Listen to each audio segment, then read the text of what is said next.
two things stand out for me. Okay, let's go to the EU Black Sea report. Think of last night.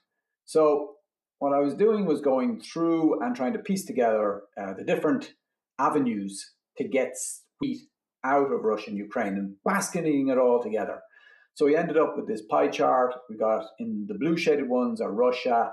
And you can see this for last season, 25-26, you got, unsurprisingly here, deep water ports being the biggest share of Russian exports and biggest share of Russia plus Ukraine exports. So those being missing is huge. And, you know, we can't ignore it.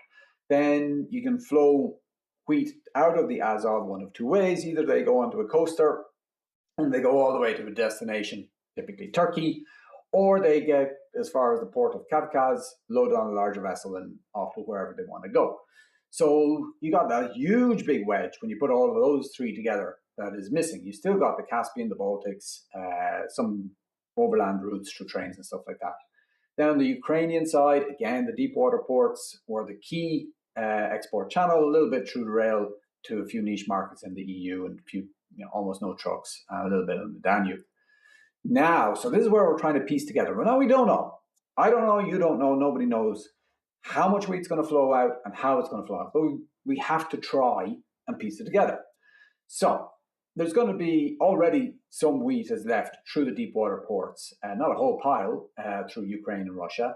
And this, by the way, is just looking at July to November. Now, why July to November? Well, I suppose December new crop is new crop southern hemisphere. So I'm trying to think this is exclusively northern hemisphere, July to November. December brings Australian, Argentinian into play, and we can see how that plays out. So that's why I'm looking at July to November. I'm taking a guess of how it can flow out of there. So if it was the full year, probably those deep water wedges will be smaller. But then again, your counter argument to that is that really is this thing are they going to be doing this for the next 12 months? Like if they do that, their agriculture industries are going to, both of them implode. It's mutually assured destruction. It's no, it's like why we don't drop nuclear bombs on each other. We're all dead.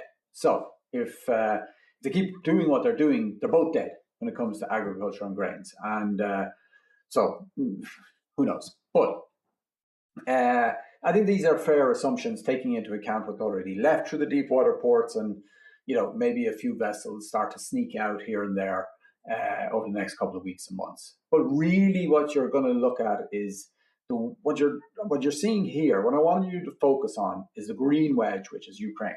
So if you compare the two charts, it's roughly just over a quarter old crop. It probably swings to a third for new crop. So Ukraine now Mother Nature's doing her best. The Danube water levels are low. The Russians are doing their best. They're targeting